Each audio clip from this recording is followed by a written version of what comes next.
This had better be important. Yes, sir. The American agent has infiltrated the X-Lab facility.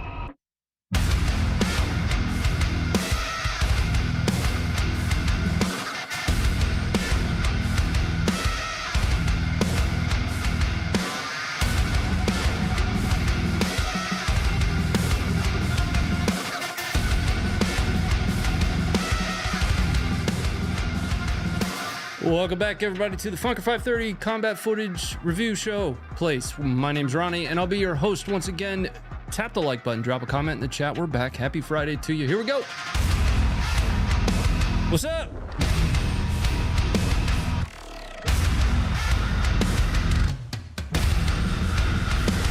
Birthday boy's late. I'm right here. I can see you. What's up, guys? Maine, I need everybody that is basically North Carolina and south of there in the United States to drop a line and let me know you're alive. Thinking about you guys. Nashville.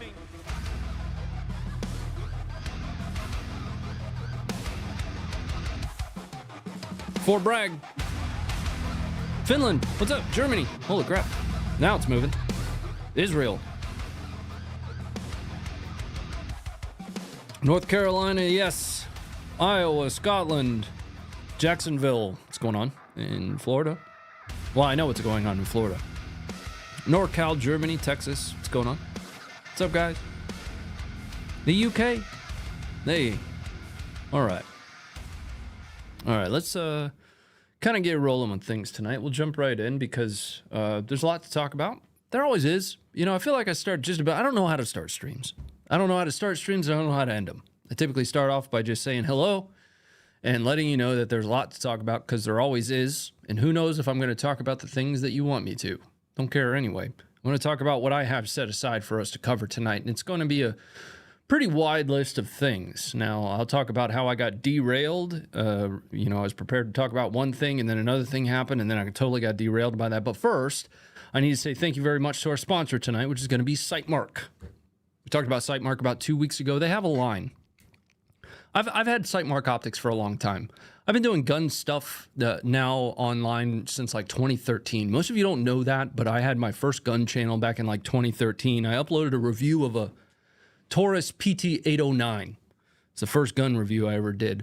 I've owned firearms my whole life, and SiteMark has always been a part of those budget builds. With their M-Spec line, though, military specification line, that's where we start to get into things that are more duty grade, like this one.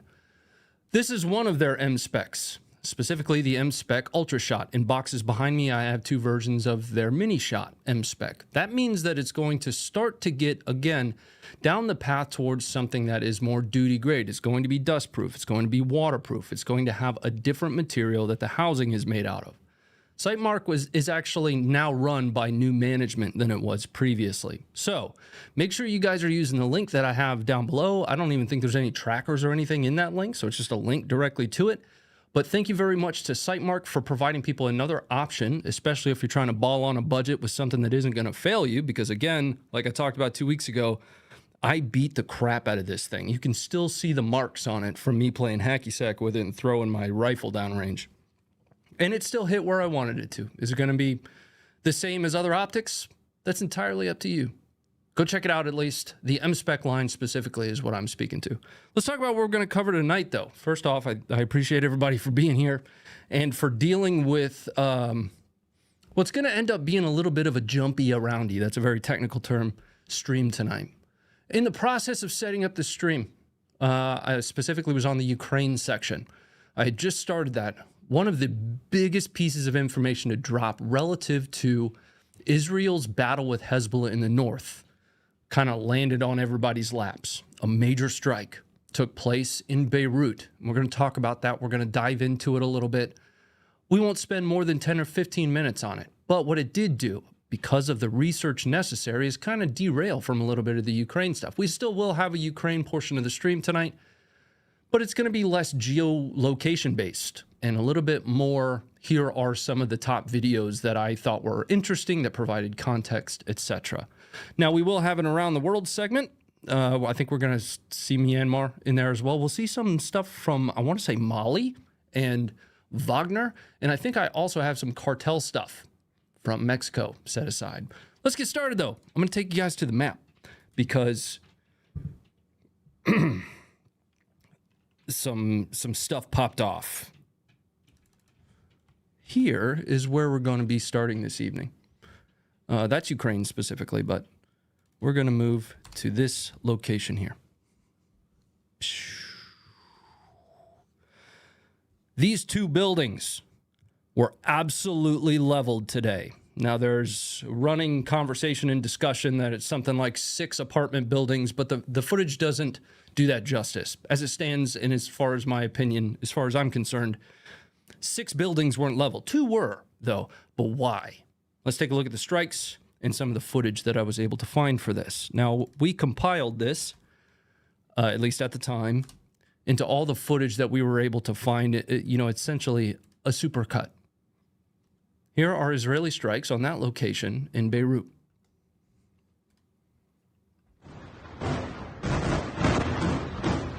Full screen.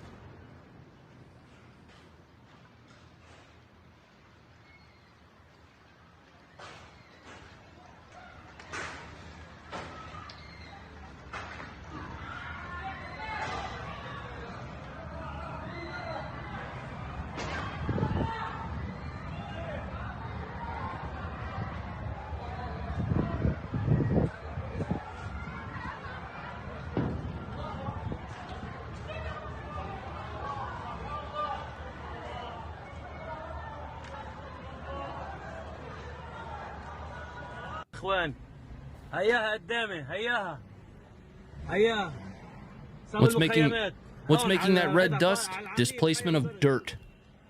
We'll kind of talk about that here in a second as well. That was both tongue-in-cheek and serious.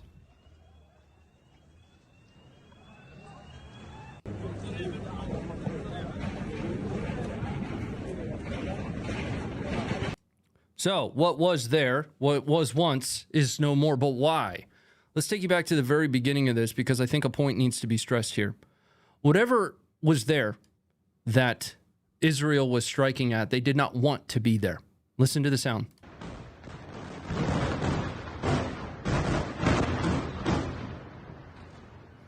Those are multiple munitions, likely including smaller 500-pounders and bunker busters. Here's what Israel was striking there. That is the Hezbollah command post. It has been under surveillance now from Israel for quite some time. It's believed that Hassan Nasrallah was there. If you're wondering who Hassan Nasrallah is, that is the Secretary General of Hezbollah. Its de facto leader. That is the head of Hezbollah. Were Israel to have killed Hassan Nasrallah, and there are also rumors that potentially his daughter was killed there as well, that would warrant possible direct retaliation, from Iran. Now, that's an opinion. I'm giving you that opinion based on a litany of other factors. Those other factors include things like Iran rolling with its own personnel being hit in other strikes and not striking back. They already took an L, and they rolled with that punch. I don't know if they're going to roll with something like this. Iran has funded and has such a vested interest in Hezbollah's operations and funding that it's really difficult to articulate without spending a career monitoring the IRGC's efforts in Lebanon. These strikes have probably some of the most gravity of any of the strikes that we've covered here on the show so far, especially given the different players that are involved behind the scenes supporting Hezbollah. Let's watch this stuff again.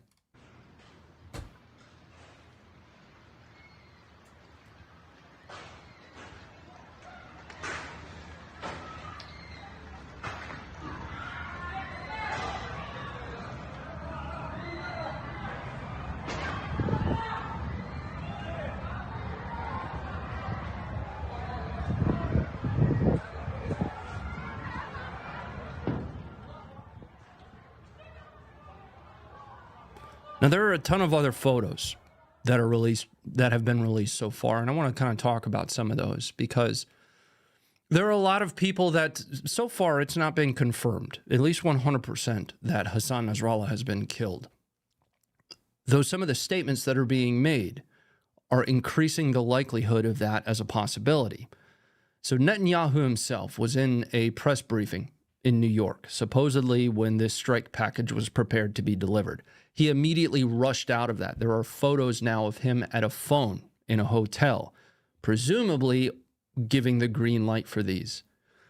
Some of the other things are the statements from Iran. Some of these statements from Iran include things, at least reportedly. That's another part of this that's always going to be important to understand. With live, especially on an unscripted show like this, there could be information that I have in hand right now that, is technically going to be outdated by either even the start of the stream or the end of it. So this is all information that I have with an information cutoff of maybe 16:30 Eastern. And not even at best that, because by that time I was trying to close out the Ukraine portion of the show. But some of the statements from Iran had to do with things like if you cut off the head of the snake, another head is going to grow back in its place. Here's the problem with that with respect to Hezbollah, though. Iran had essentially postured Hezbollah to be more of a state actor than it was, your typical insurgent terrorist regime. They weren't operating decentralized in that way. They were operating very, very centralized. They had a very specific organizational structure. They didn't operate down at the cell level the way you'll see Haqqani or Al-Qaeda, any of these other typical Islamic insurgent extremist groups operate. Hezbollah was very, very centralized. And with an attack like this that essentially severed the head of all of Hezbollah, that is going to destabilize Hezbollah's capability to conduct really anything. You add this on top of the attacks that we saw, the attacks that we saw last week, the pagers, the radios. You are essentially walking forward, shaping operations of some kind. Now, whether or not this series of strikes that we're about to go through, because the air campaign in Lebanon went off the rails this week. It was Israel's version of shock and awe. Really, really a lot of air. Whether or not that is the end state is still left to be seen. There are two outlying questions here, and I was going to cover these at the end of the air campaign, but be thinking about them as we go through some of this footage of strikes. What is Iran to do next, if anything, and what is Israel to do next, regardless of what Iran does? Are we seeing phase two of a 3 or more phase operation wherein we're shaping with the pagers and we are shaping with the radios the following day? Then you are severing the, quote, head of the snake, which again, with Hezbollah, it's not quite the same as, Haqqani, Taliban, etc. Is that phase two by killing Hassan Nasrallah, if you did? And then phase 3 is a ground incursion? That's something to be thinking about. Here is a statement from Israel directly after these strikes.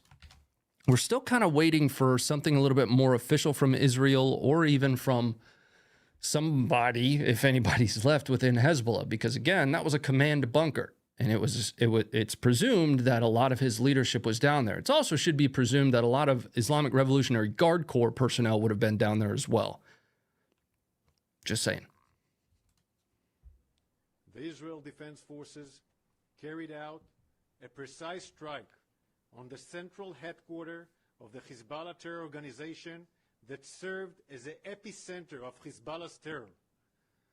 Hezbollah's central headquarters was intentionally built under residential buildings in the heart of the Dahia in Beirut, as part of Hezbollah's strategy of using Lebanese people as human shields. On October 8th, Hezbollah started attacking Israel.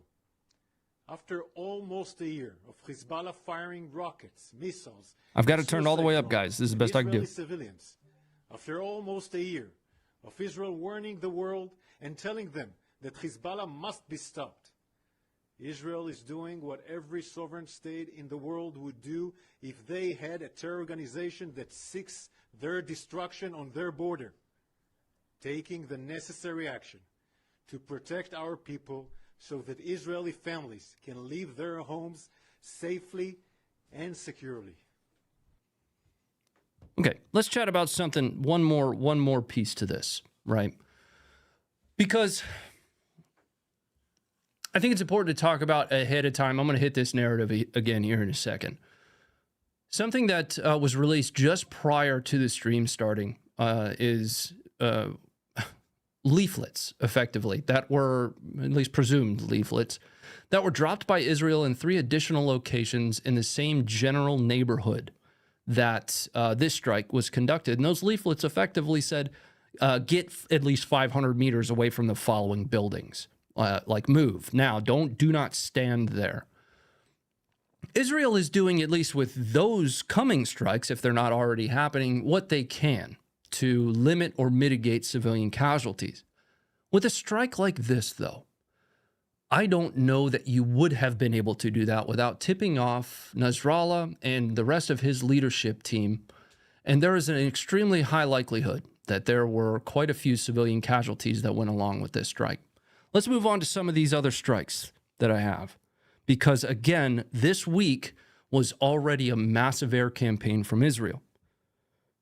Here is a major strike against Hezbollah's chief of aerial forces. This one's coming direct from the website. His name is Mohammed Sarour.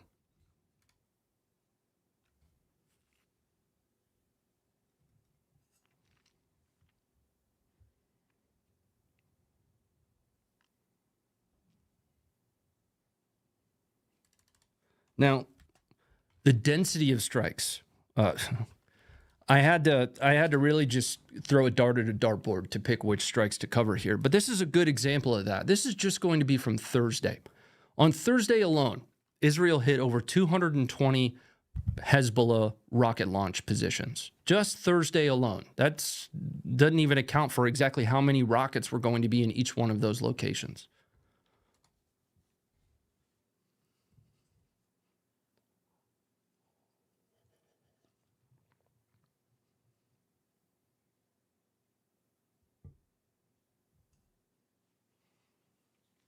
Was that a residential building that housed the headquarters? There is a little bit more context that I can add to that. You know, again, this might be a good reason that I should start using scripts or at least updating my notes. According to Israel, at least according to rumor, I should say, because I'm getting this not necessarily even from Israel. I'm getting this from someone that says Israel said it. Nasrallah was about 14 stories below ground for those strikes. So you're going to see, and we saw many different explosions. Well, effectively, you got to clear the lid before you can pop the lid. So presumably what they did is they essentially leveled those buildings and then dropped bunker busters to get down into those lower levels. Let's move on. Now, they're primarily targeting, again, Hezbollah infrastructure. We talked about how they are, generally speaking, warning the populace. We'll see some more examples of that from throughout this week earlier. But here you're going to have a Hezbollah mouthpiece. His name is Fadi Boudia, I guess. I don't know if I pronounced that correctly. Well, he's probably a little bit too close to Hezbollah infrastructure because he was giving this live interview.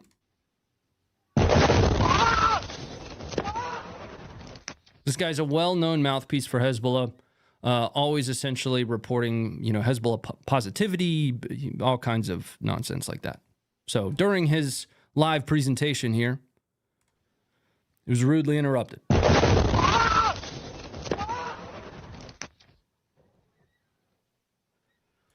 Now, here's the thing. If you go far enough back and understand some of the history behind Israel with respect to Hezbollah, and even in a larger sense, Lebanon, Hezbollah has been preparing themselves for this for quite some time. I'd also recommend you do a little bit of research into UNIFIL, the United Nations Interim Force in Lebanon, I want to say it is, UNIFIL. UNIFIL has about 10,050 or so troops currently forward deployed in a southern area of Lebanon. There's a blue line. They call it the blue line, but it is essentially where above that Hezbollah is supposed to be. That was agreed upon back in like the 70s, if I'm not mistaken. Well, they're not. This is what they've been doing in the meantime. And I happen to infer in a tweet that if you guys see UNIFIL withdrawing, there's going to be some ground stuff happening. I'm just saying. That'd probably be an indicator. This is an official release from Israel showing a mock-up and then a direct example of that mock-up.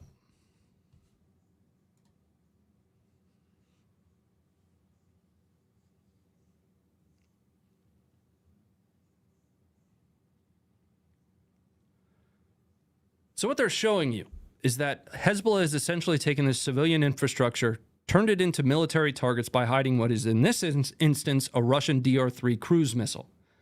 Now they're going to show you in a moment an actual strike with Hezbollah prepping this launch site to send the cruise missile. So they're not just putting them in there without the ability to fire it. You're going to see the wall pop open here. Exactly how that happened, whether it's on hinges or something, I'm not entirely certain. But as the Israeli munition moves in, you're able to see the outline of the munition there. I think somebody just died upstairs. That was really loud.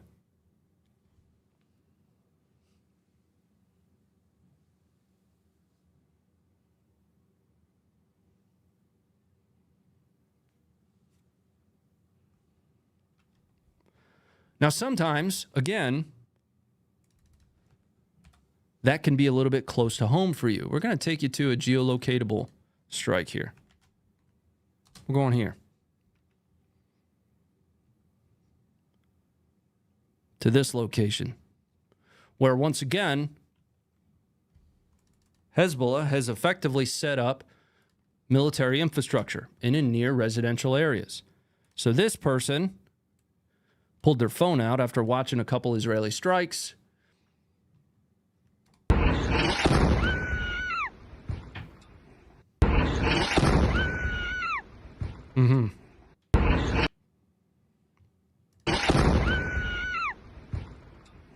That's a little close to home. But, Ronnie, all you're showing me are people and homes blowing up. Well, in all instances, I can't show you cookoffs. But in some, at a bare minimum, I can, like the following. These next two videos are going to show cookoffs of Hezbollah munitions after they've been hit by Israeli strikes. They are not Wile E. Coyote munitions.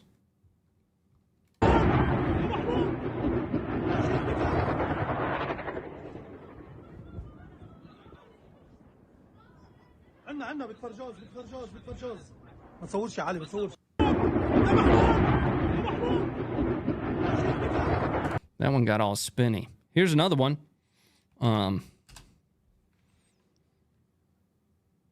This one's fun.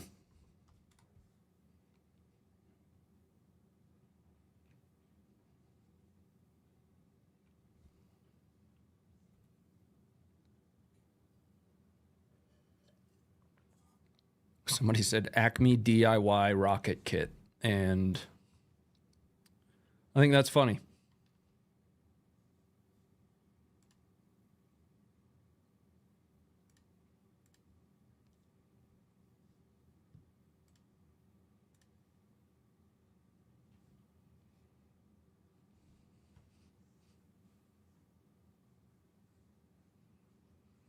I got another one to show you, but I got to go grab it. I meant to grab it, but I got derailed working on other stuff.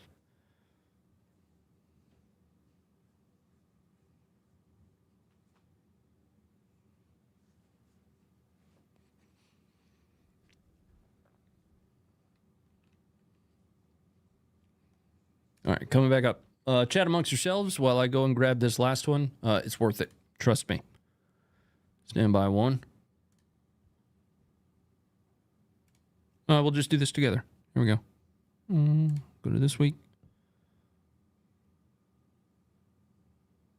If it's not here, it's on the Funker 530 Twitter, which I do recommend you guys be following. It's where I post a lot of this stuff. Nope. Where'd it go? Ah, here we go.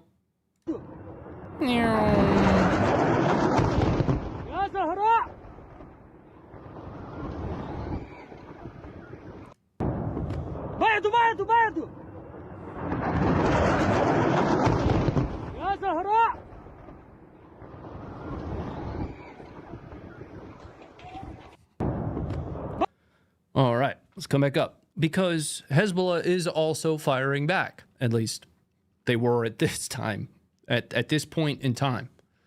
They are still, I want to say there was a salvo of like somewhere between 30 and 50 rockets fired just shortly after the news broke that the strike might have killed Hassan Nasrallah.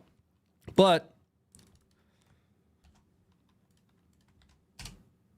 well, let's take a look at one of these strikes from Hezbollah.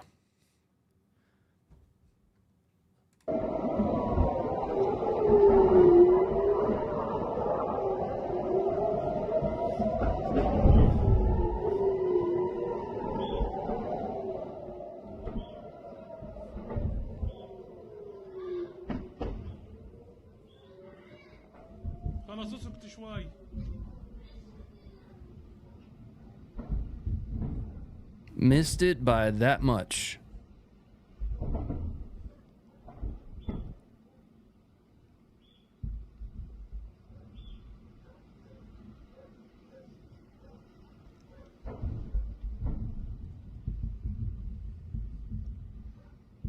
Maybe they're fishing.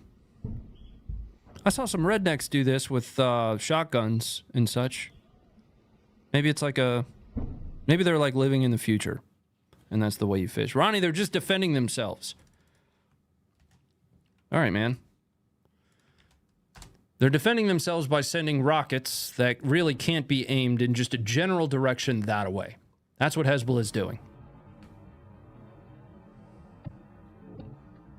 And it started on October 8th.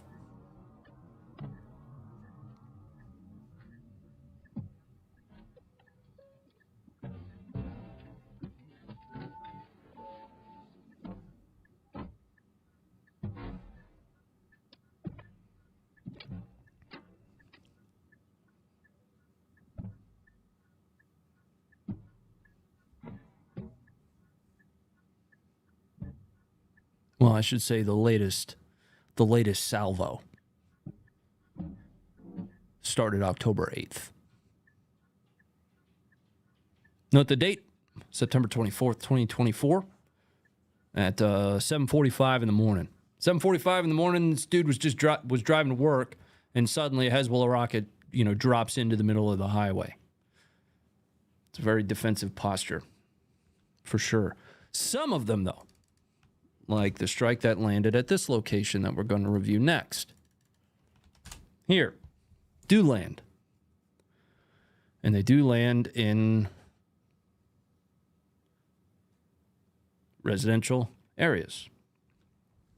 That one's coming up for you guys now. Don't worry, I know where you're already going. Because we just watched footage of Israel leveling 2 buildings. Yeah, you're right. Civilians, there were almost undoubtedly civilian casualties in that. Here's some footage. We'll get there.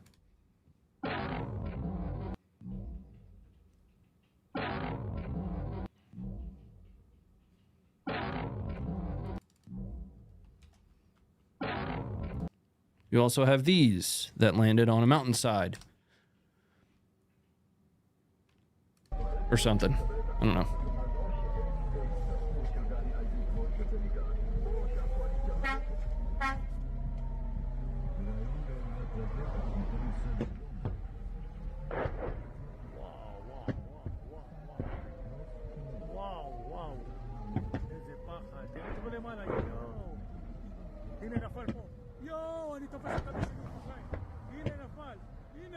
Why are they defending themselves, John? Because beginning October 8th, because beginning October 8th, they started lobbing rockets in at Israel unprovoked. This is Hezbollah. We're not even talking about Gaza right now. That's why Israel's striking Hezbollah positions. Because again, a day, 24 hours after Hamas, along with unarmed Palestinians, waltzed their way, strapped to box fans on parachutes, into a music festival and slaughtered over 1,000 people, Hezbollah decided to start throwing rockets into Israel. Back to the footage. Wow,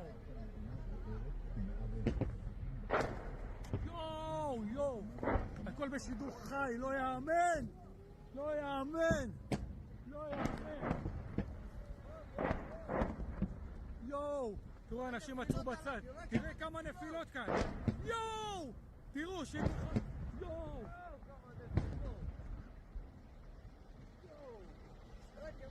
Mountainside's gone. תראו כמה נפילות, אלוהים ישמור. יואו! There's a difference between neutrality and the objective truth, right? True neutrality exists along with an objective truth. The objective truth is that Israel has been doing everything that they can to mitigate civilian casualties, whereas Hezbollah has not. We're going to see phone calls here. We're going to see radio messages and text messages that have been sent by Israel to citizens in and around Lebanon, most specifically in southern Lebanon, telling them to evacuate those positions because they are not the target. Hezbollah is the target. Here's the footage. Let's go.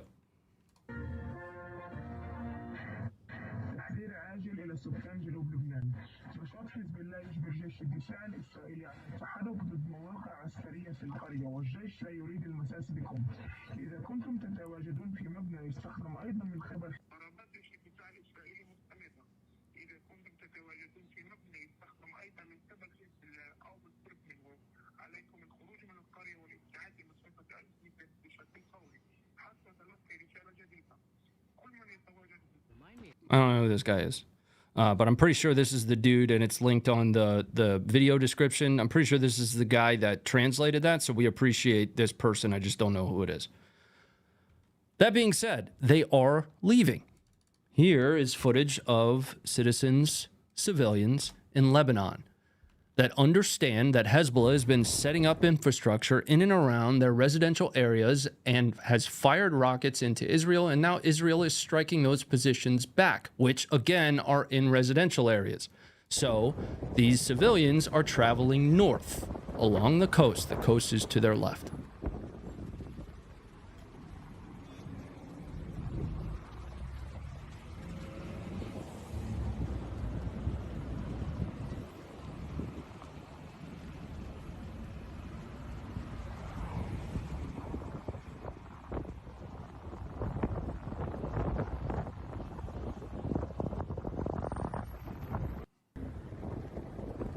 I've got more footage of that, but I think the point's kind of made there. There's a stark difference between the unfortunate aspect of civilian casualties through the act of waging war, especially when you're doing your best to mitigate those. There's a stark difference between that and willy-nilly just generally firing unguided rockets and mortars. In some cases, with the mortars specifically, I'm speaking to Hamas, in a general direction, just hoping that it lands somewhere in Israel so that you can film it and say that you have done your best to destroy the occupiers.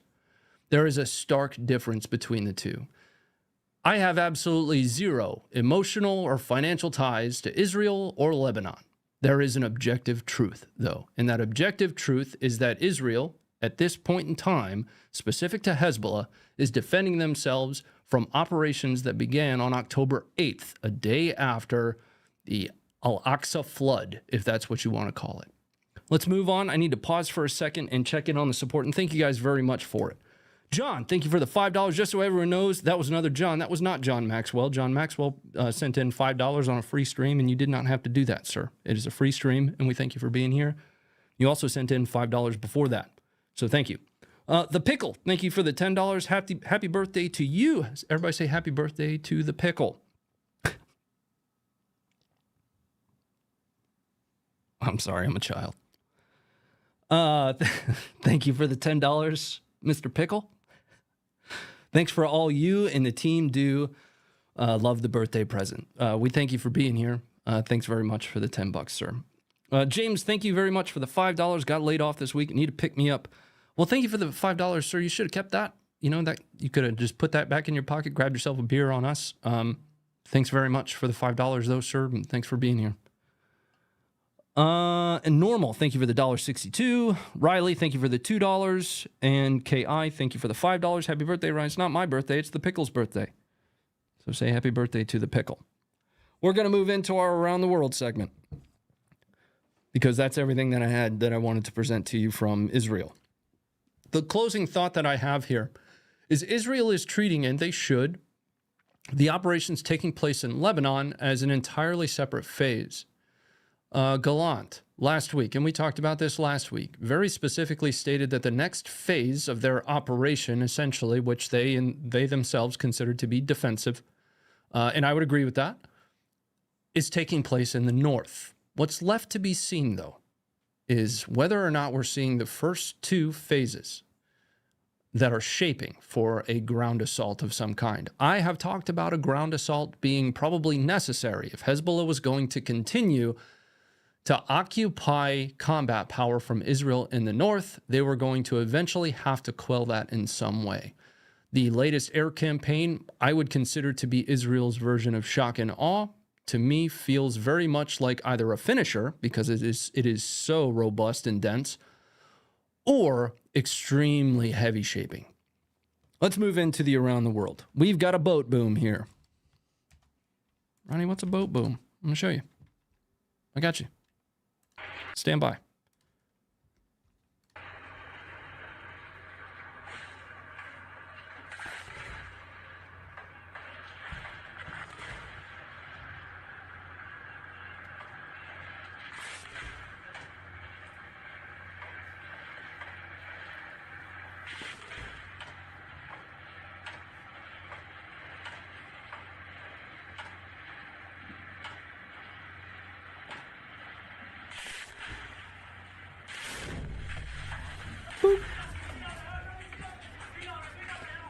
Now, this was a couple things here. This is probably going to be one of those homegrown kind of, wild-ass systems where it's just like a tube with a bunch of explosives and a projectile in it. But it hits pretty square. Gave her a broadside there.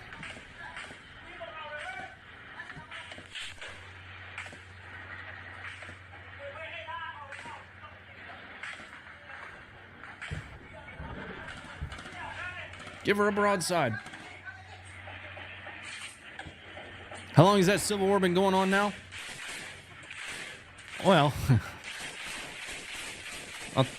we'll talk about it once this is done. Is that a ship or a boat? I don't know. It looks like a boat. All ships are boats, but not all boats are ships? Is that... Somebody in the Navy's going to get real pissy about that.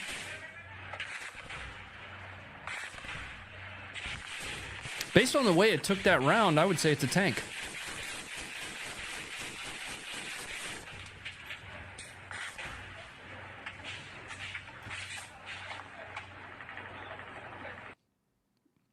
All right, so the civil war in Myanmar. I want to say that I have a very surface level understanding of the situation in Myanmar. But back in 2021, an authoritarian regime took over, and there's a really, I wish I could find this video. I really need to do that at some point. There's a very, very popular clip of like this TikTok dance instructor doing her thing, in the middle of this square in Myanmar, and behind her is a coup that is actively happening. It's the authoritarian regime as they're barreling in their armored vehicles to effectively take over the government. I have done a deeper breakdown of that before. I think I just flushed it. But I would say at a minimum since 2021 for the current conflict, speaking to the historical conflict just outside of what I'm able to cache in my memory bank right now. Let's move to Mali, where we're going to see some footage of Wagner. Nothing crazy, but wanted to show that they're still alive and well. This was attributed as Wagner in Mali. I do have a geolocation for it if you'd like to see it, but they're just conducting some, firearms training of some kind here.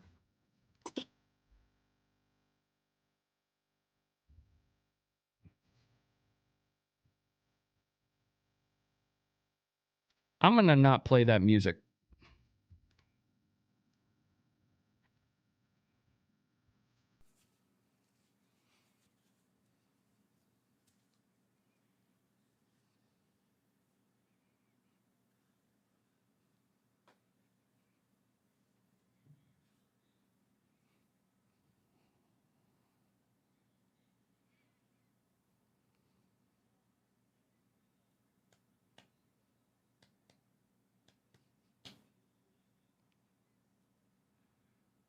Thanks for not playing that music. Yeah, I didn't want to listen to that shit.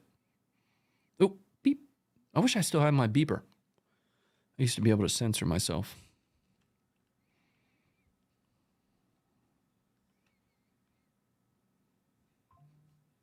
Is Josh, if you're in the chat, blink twice or type something. Because this video is weird. This is going to be Los Chapos cartel down in Mexico, and they're banging on what is reported to be a rival cartel with 2 belt feds. One of them sounds weird. I don't know what's going on with it, but this is Los Chapos supposedly firing 2 belt feds at one of their rival cartels from inside of some armored vehicle.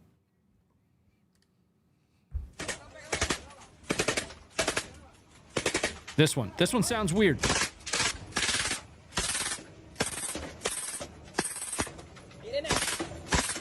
You hear that? Why is it making that sound? Something broke.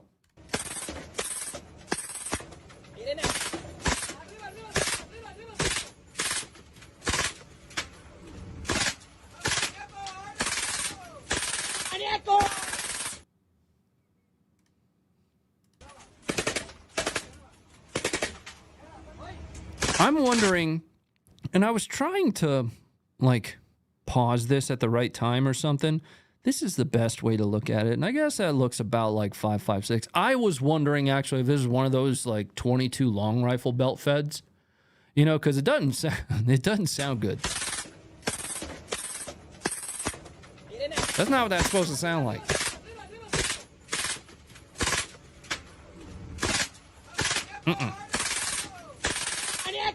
That's gonna blow up in your hands, bro. The Headspace Cartel?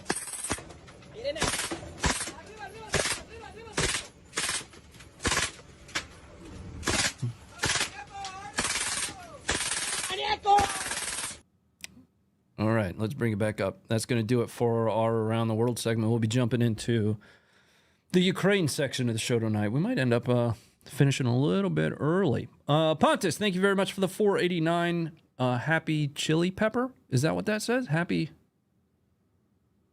chili pickle? I don't know. Happy something. I'm into it, though. Thanks very much for the $5, dude. Mosin, thank you for the $5. Myanmar coup exercise lady. Oh, hell yeah. Hold on. Yes, sir. I'm going to take you way back. And it goes a little something like this.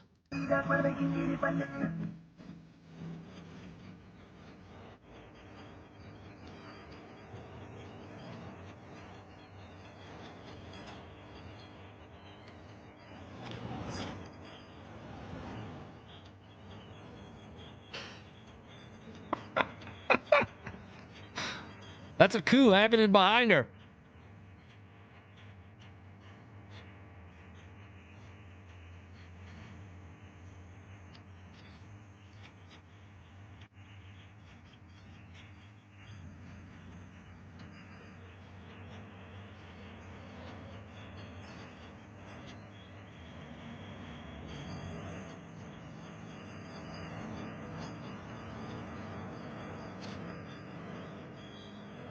I love the mask outside, too.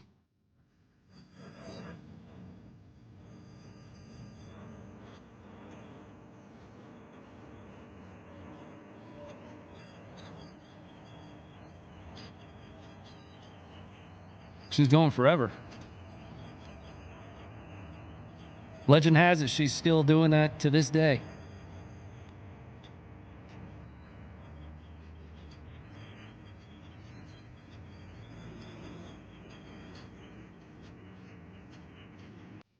All right, let's bring it up. That was mid-COVID, no? Yeah, but she's outside.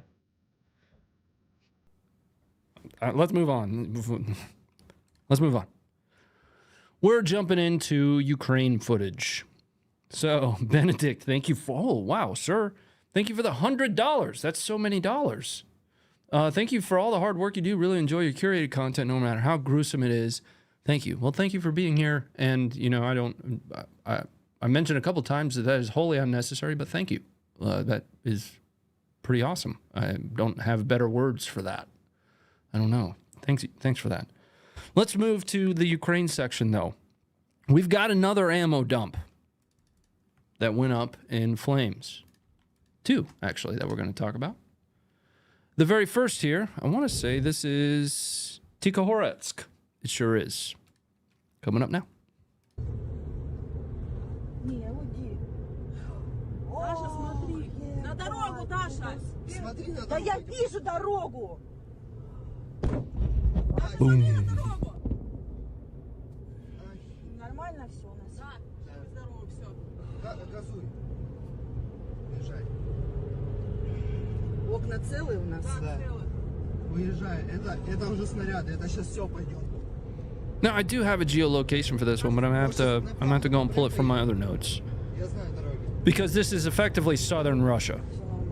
Now, another key and critical piece of information that comes along with this, and I put this, I'm going to put it here in the chat for you guys as well. This location specifically is where it was assessed that all of Russia's North Korean munitions were headed and stored. So I'm putting a link in the chat that has some analysis that was done by CSIS. I think it's great work. It's great finished work based on open source intelligence. That is OSINT, okay? But that explosion ultimately sent stuff about 10 kilometers away. Here is footage of some of those munitions. So this sent explodey stuff about 10 clicks away from that location. Трехэтажный дом на Литейке. Вот она дырка. Смотри. В асфальте. И вот полракеты. Вот, с электроникой вся напичкана. Прикинь. В натуре полракеты. Здоровая. Сколько метров, так она разорванная еще. Вот как града. Вот, части которые. Now, let's pause. I do have a geo of this one, which I'll bring up for you guys now. Oh, wrong button. We need to do this anyway. That way we get off the Israel side of the map over to Ukraine. So there, and then I want to say I might be able to just find it. Is this it right here? No. This is where we just watched that munition sitting right there. Now, if I come far enough out here, I might be able to find the location of the actual strike. Or I might need to pull it up. Talk amongst yourselves. Stand by one.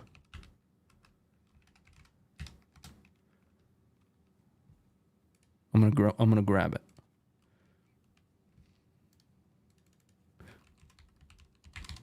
Get to look at me awkwardly while I do this. Sometimes I don't copy pasta as good as I'd like to. It's coming up now. Theocracy Sean, thank you very much for the $10. Play the spinny turret tank meme, please, sir. That's a good one. Gets me every time. The one with the seal spinning around in the pool. All right. It's not going to work. We'll have to move on from that, though. Well, you could probably get that out of that link that I dropped into the chat. I just didn't paste the geo coordinates for it. It is 10K away from that spot that we were just looking at in one of the directions. Now, that's not the only one, though. This one I do have geo coordinates for. I did my job. Let's pull that up for you. Going back up to the north, you're going to notice that this one is relatively close to the last location that we talked about, which is up this way somewheres abouts. This is Oktyabrski. I probably nailed that. I feel like I nailed that. But another one of Russia's logistics hubs for their ammunition that went up in smoke. Well, flames. It got blown up.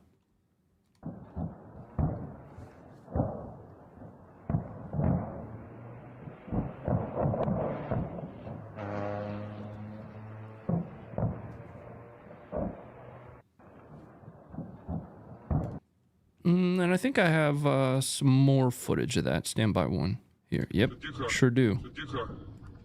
Bane is showing it to us. Африканский корпус, хули. Бывшие фильтра конторы. Штаб горит. What the hell is a kilometer?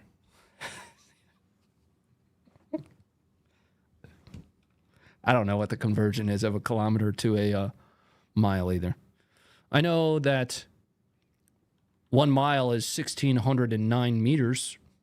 Actually, that is the conversion, isn't it? God.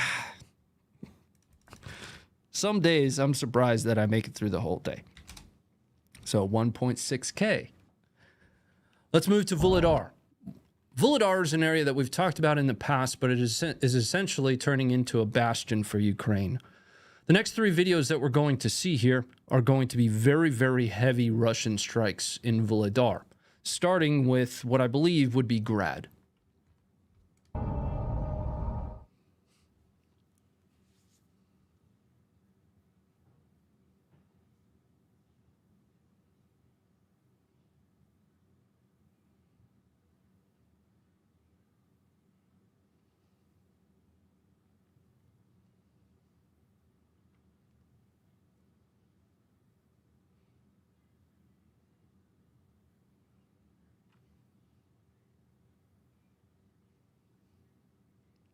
Yeah, that's almost undoubtedly Grad.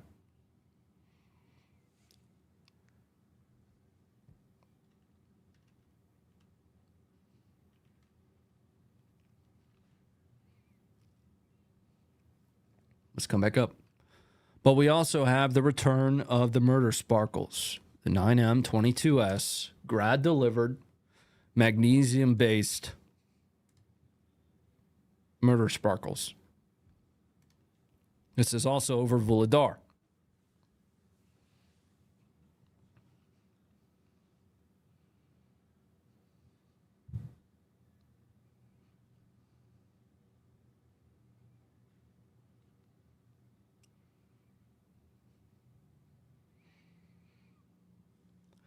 Now, I know we've talked about this enough, but I would say that more new folks are in the stream every time than you might think based on the metrics, right? So let me cover this again.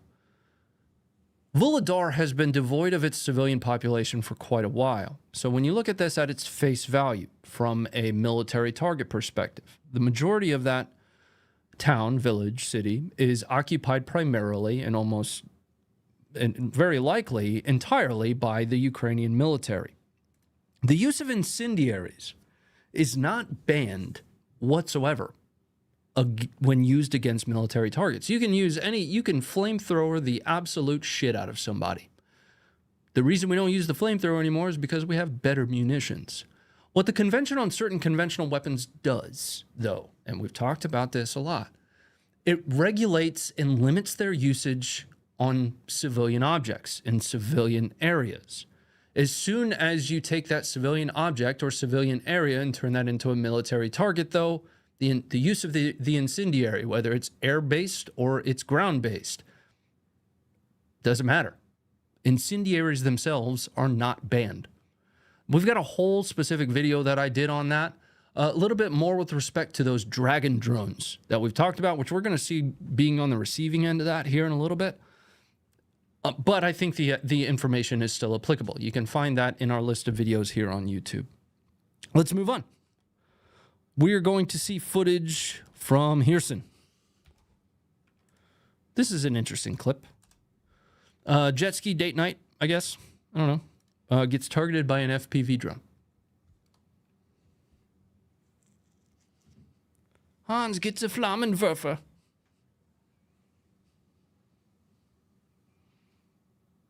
Anthony, thank you for the 50, sir.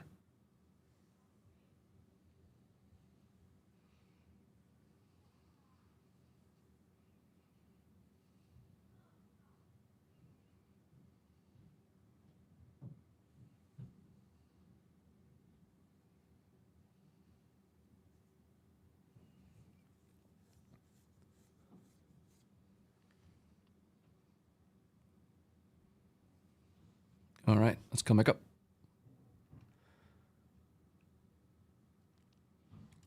Here's an interesting one, actually.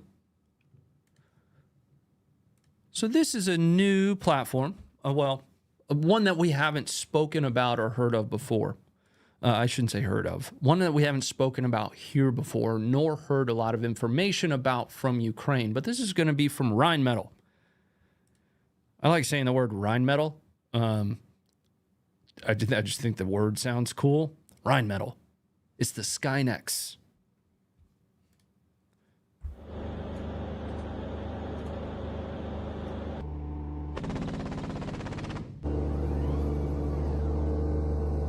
Yeah, that thing moving.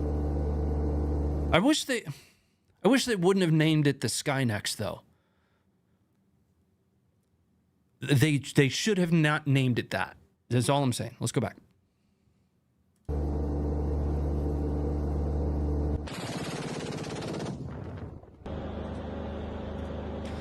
So this is actually test footage. This is not operational footage. I went and I found the OG video for this.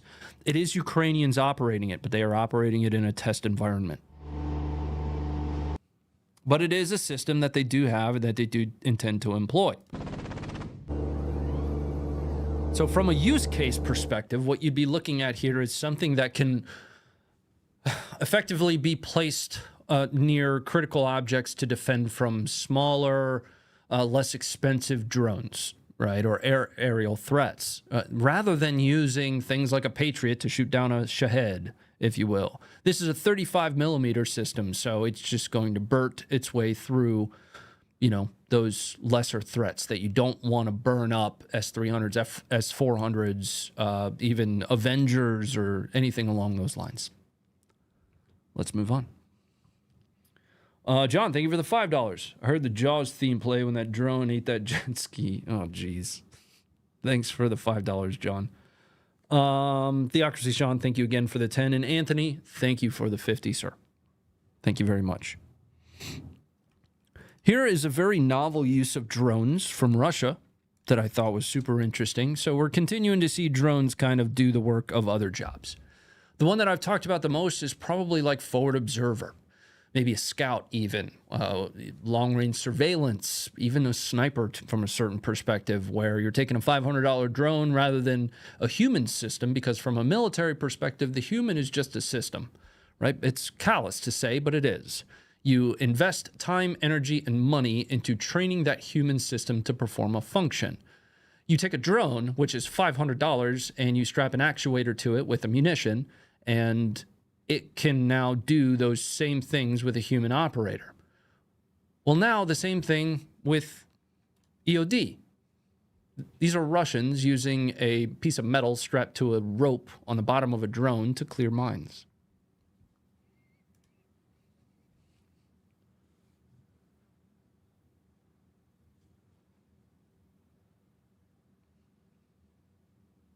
It's like an adult version of the claw game, you know, where you're trying to get like the teddy bear out of the thing.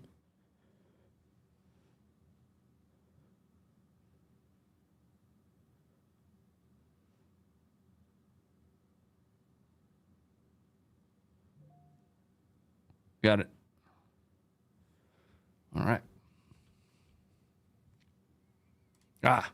This is the one that I probably should have had right after the 9M22S. So we've seen enough footage of these at this point. I don't need to belabor this, but this is going to be footage of a Dragon drone, one of those drones that has a thermite canister on the bottom of it that both Ukrainians and Russians are flying over their respective adversaries' positions and essentially just burning everything down around it. This is going to be from the perspective of a Russian on the ground, though, and at night. So it helps you understand what things look like when that drone is just dropping hellfire on top of you.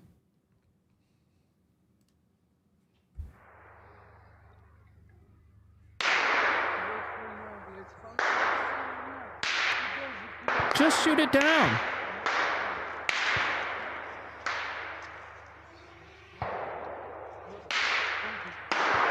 Все уже.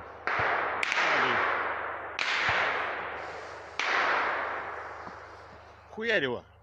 Давай, давай. It's gonna be a hard pass on that dog.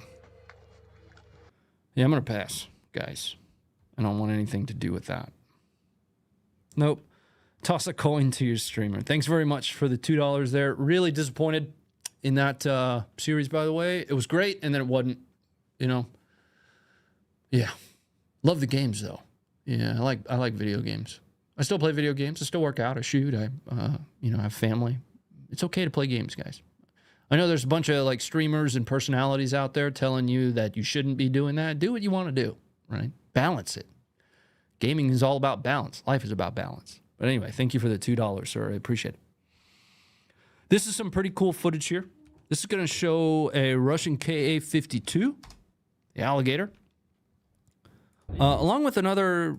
I'm not a great chopper guy. It looks like an Mi-8 maybe. I don't know. You guys can probably correct me. But the important part, the context, is that this Ka-52 is going to, essentially duck and roll a man-pad fired from a Ukrainian. Here you are.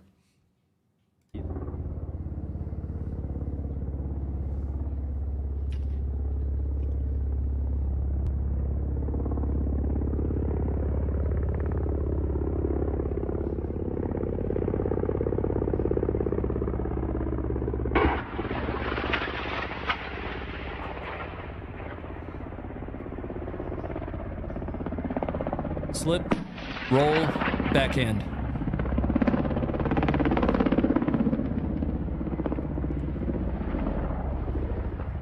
You can see it pop those countermeasures there. And that second chopper's gonna show up here. That's a Mi-24, isn't it? What is that? What is this? Somebody help me out here.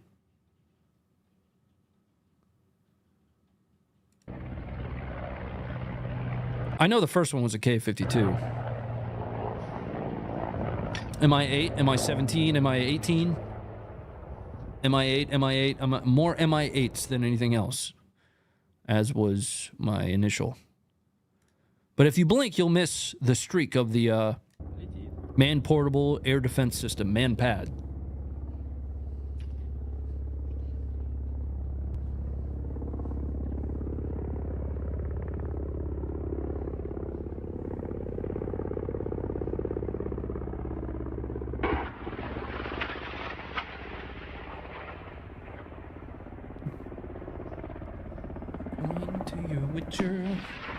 Stuck in my head now. Thank you. Mi-24 is the Hind attack helicopter, different beast, yeah. Okay. I saw the pylons and such on the outside of it here. Right. Thank you guys. You're awesome. I don't care what they say.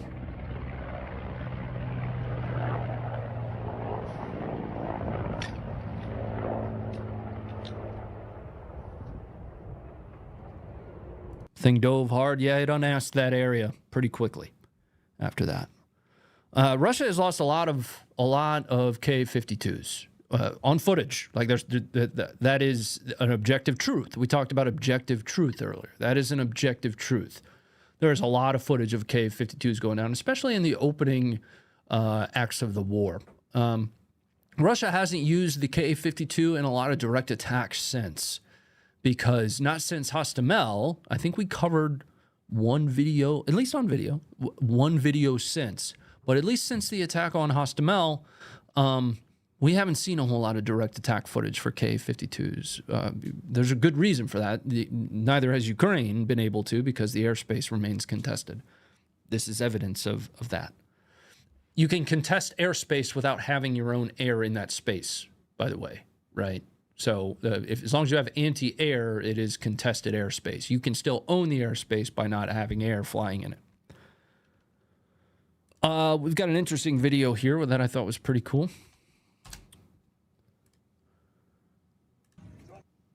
This is going to be Ukrainians in their tanks banging close at stuff. Check it out.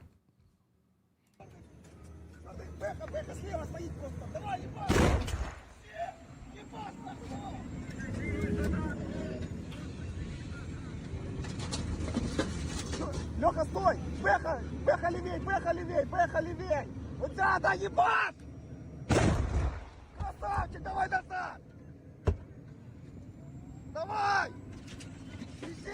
Господи! Давай в школу, школу! Школу, черный разнос! Школу! Школу! Давай, давай, расчепаш! Давай! Давай! Давай, давай! Леха, стой! Леха, трохи вперед, Леха, трохи вперед! Давай, ще! Ще пізду! Осколок давай, ебать! Все, кабули выполнил одразу! Давай!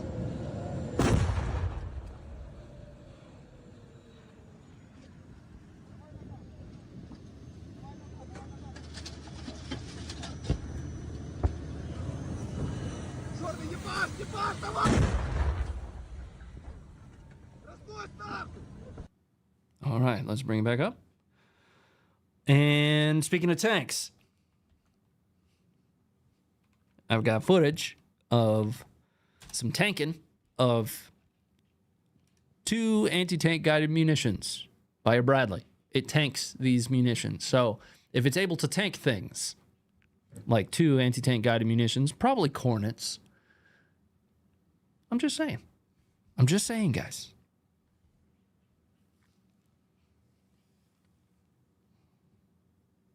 So this first one's actually going to probably hit a little bit low if you catch it at just the right time. This is a Bradley. We're seeing. Well, let's back it up. I'll give you a little bit. I posted this one on our Twitter like right after the stream last week. But I wanted to make sure we covered it. This is a Bradley.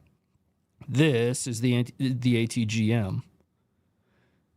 This first ATGM is going to hit a little low, I think.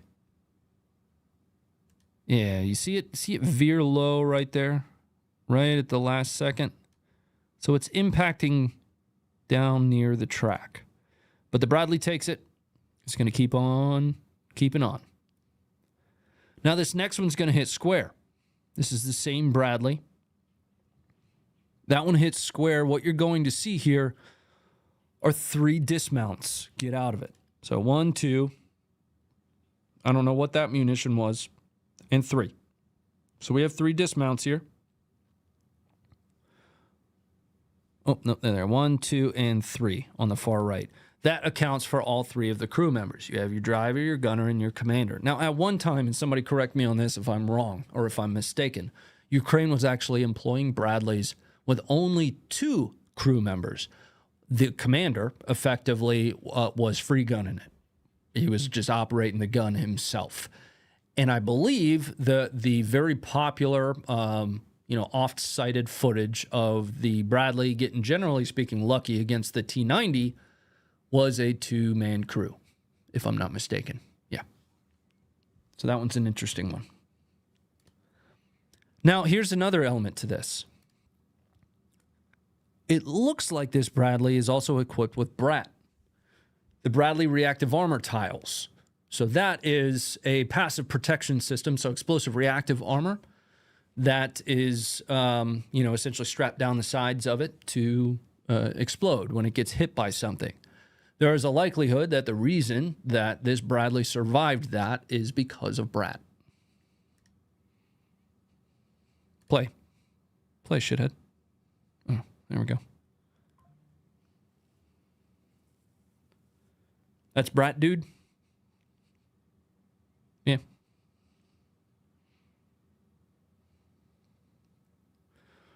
From a survivability opinion mode, from a survivability perspective, the Bradley has proven itself time and time again in Ukraine. I think it got a bad rap from scouts from the U.S. because primarily Iran, trained insurgent groups, and it then proliferated on how to develop explosively formed penetrators. Those EFPs were effectively tearing right through this stuff because it wasn't designed to defeat that. It was, however, designed to defeat things like Soviet munitions, quite specifically designed for this, including anti-tank guided missiles. It's not a main battle tank, so it's not going to just chuck those, if you will. But if the BRAT tiles, that's kind of like saying CAC card, Common Access Card, if the BRAT is working properly, it should allow some survivability of the crew there. Let's pause and then bring things back up because we're actually just about closing out. There's some more support that I need to get into here. And it looks like we're going to get spicy here in a second. Oh, wrong button. Far from Freedom, thank you for the $5. Hi, Ronnie. With how politicized the U.S. funding Ukraine against Russia is currently, can you speak on why this is taking place? That is a softball. That's a tough one.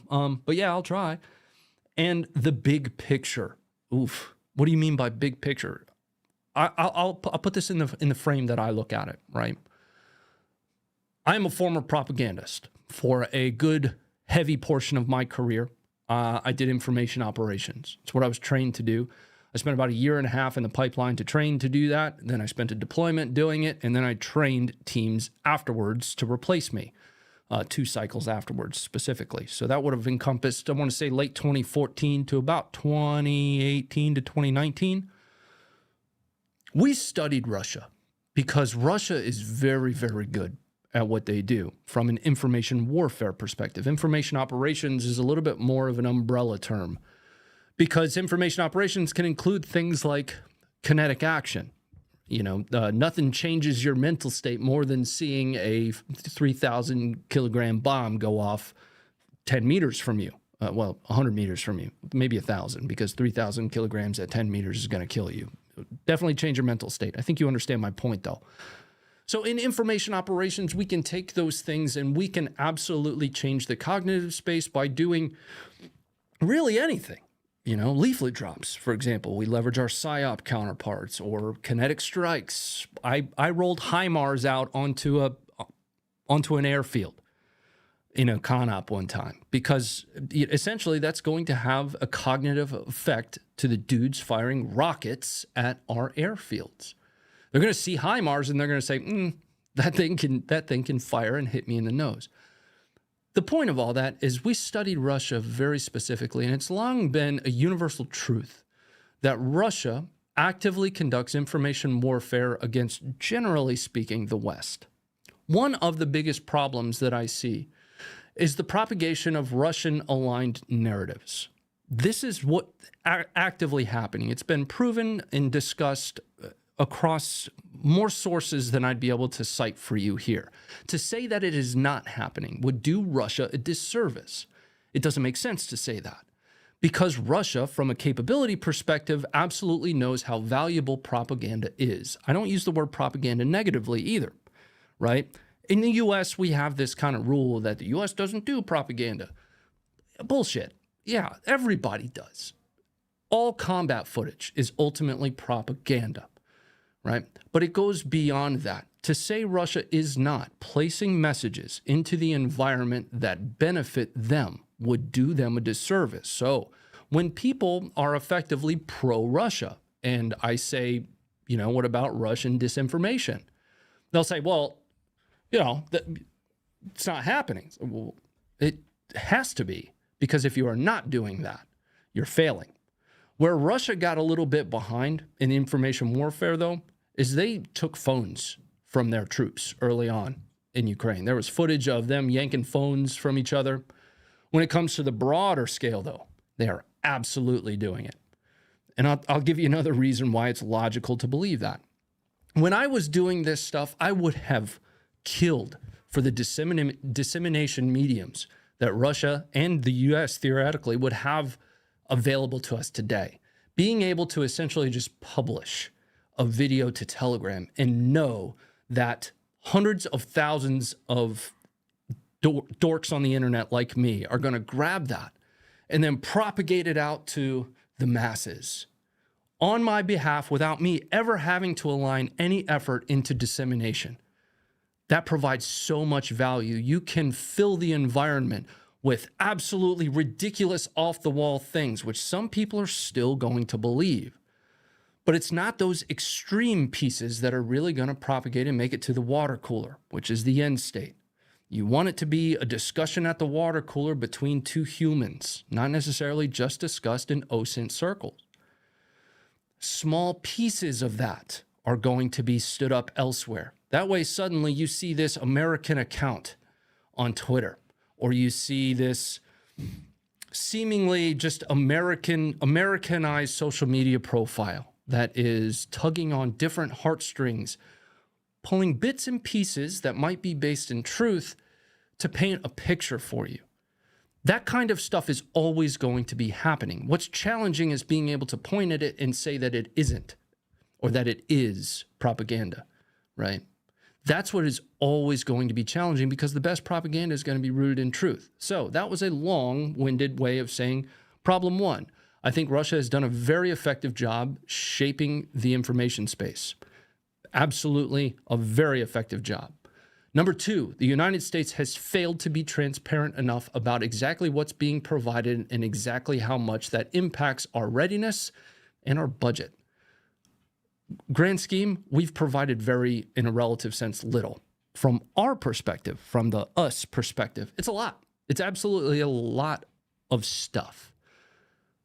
But it is a very small percentage of what our capabilities are, and across a grand scheme, it is also negated by the majority of the value of those packages going right back into United States industry. And a lot of people don't truly understand that. They see each one of these presidential drawdown packages as a plus, when in actuality, those are really just telling you what the current allocation is being aligned to.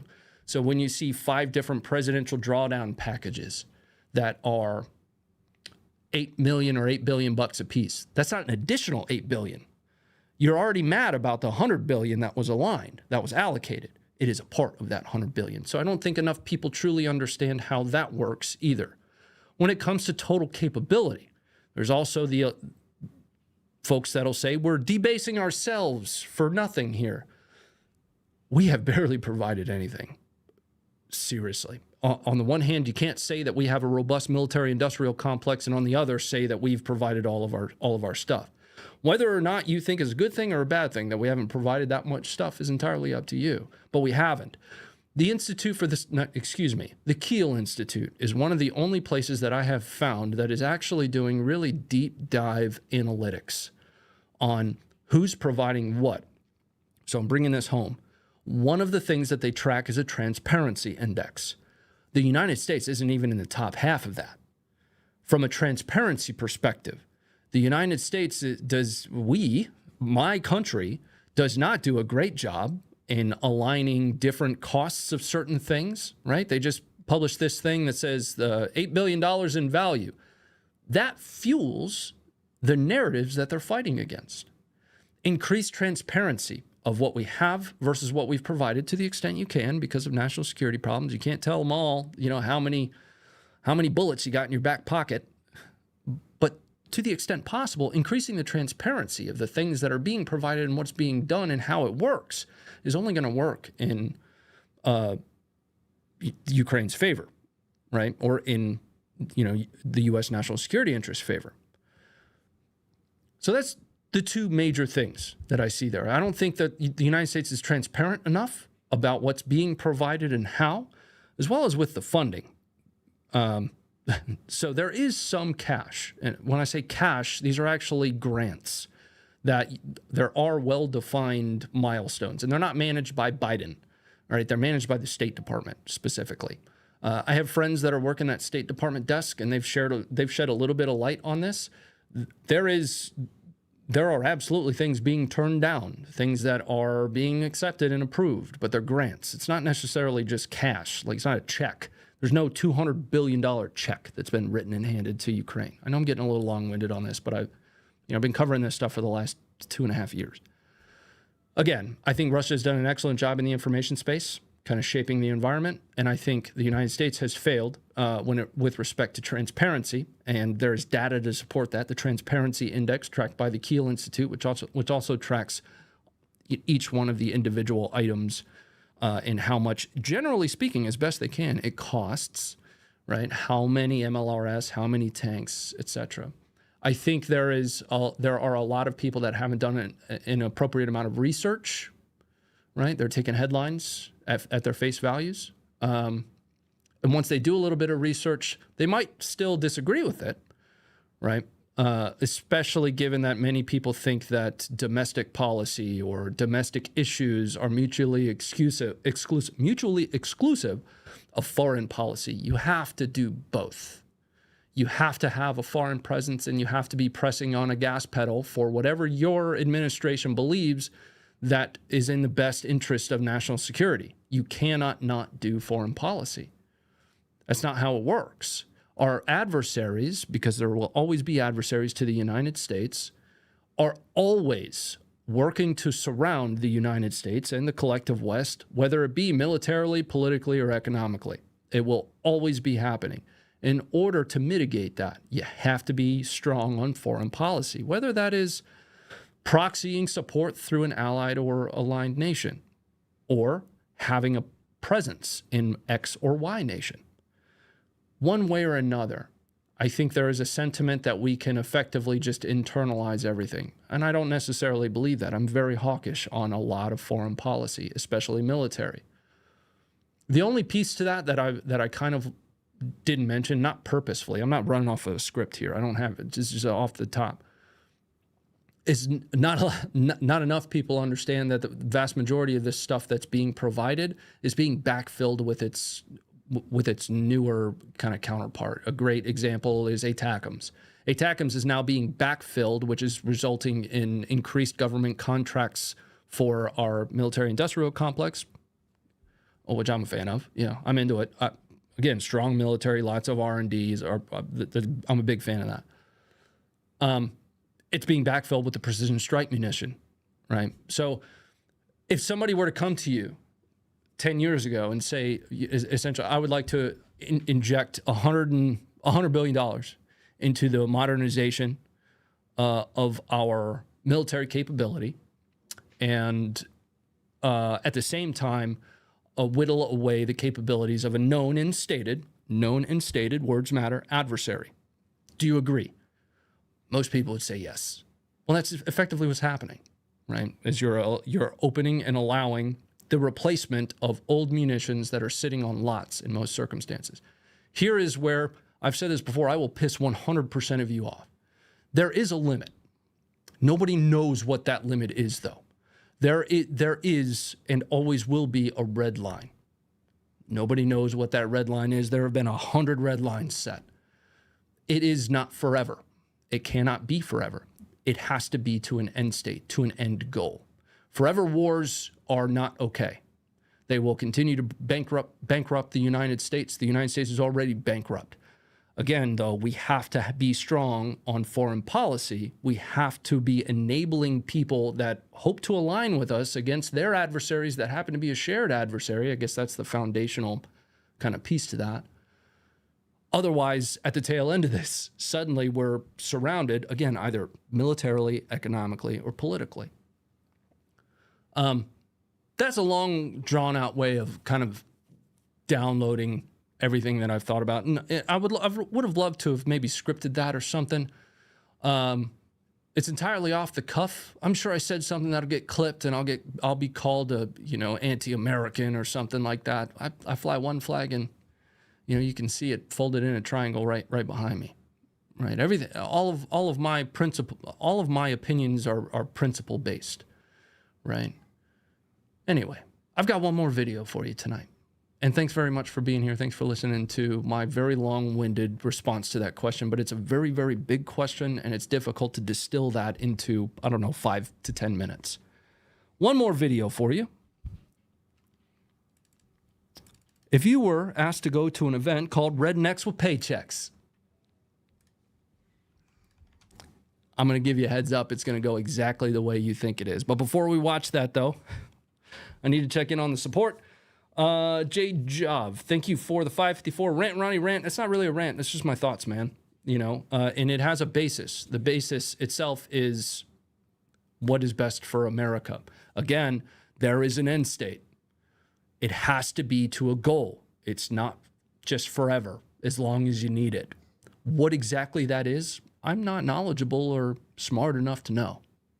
I know that to at least a certain extent, it is valuable to the United States to provide arms and support to Ukraine. That's an opinion. I try to present information on the show devoid of that opinion. John, thank you for the $5. Ronnie's Alpha Legion confirmed. Vit T, thank you for the 404. And Far From Freedom, thank you for the $4.99. One more time and one more thank you to our sponsor. The sponsor, if you guys, being here make the show worth it, our sponsors make the show possible, right? I couldn't do it without them, right? Sightmark. I'd like to thank them again very much for sponsoring the show. Their M-Spec line is the line that I have the most experience with. I've got some of their other stuff sprinkled around other guns, but this specifically was on one of my main squeezes. I actually took it off to bring it in here. The M-Spec line, and this is their Ultra Shot M-Spec, makes the transition from a more budget-oriented optic to a budget-oriented duty optic. Shockproof, waterproof, different, very much more robust housing. Again, I wish I could just show you the video I did personally on this. I beat the hell out of this thing. And I put it right back on, and it hit. Didn't even lose my zero. I'm not saying that that's a capability of it. I'm just saying that in my experience, it didn't. I've got 2 other ones back there, and I'm actually going to be giving those away over on my personal stuff. But you'll have to jump in on the follow-up stream if you'd like to be a part of that. Thank you very much to Sightmark. I've got a link down in the stream description for you guys to check them out. We appreciate you. I appreciate you for being here. Rednecks with paychecks. I'd recommend just avoiding that altogether. I don't know. Here you are. Good night. Thanks for being here. I'll see you on the follow-up stream. We're going to do some more Space Marine 2. I'm starting to realize that I really suck at that game. But go be great and stay informed.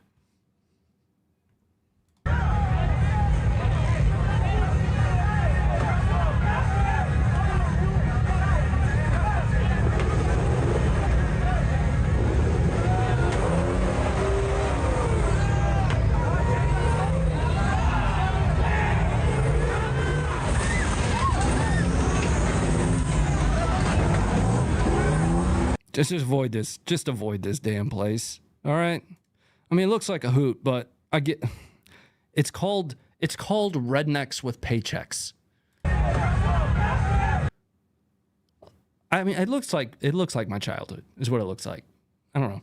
Maybe that's why I'm telling you to avoid it. Is I just have some experience there. Good night.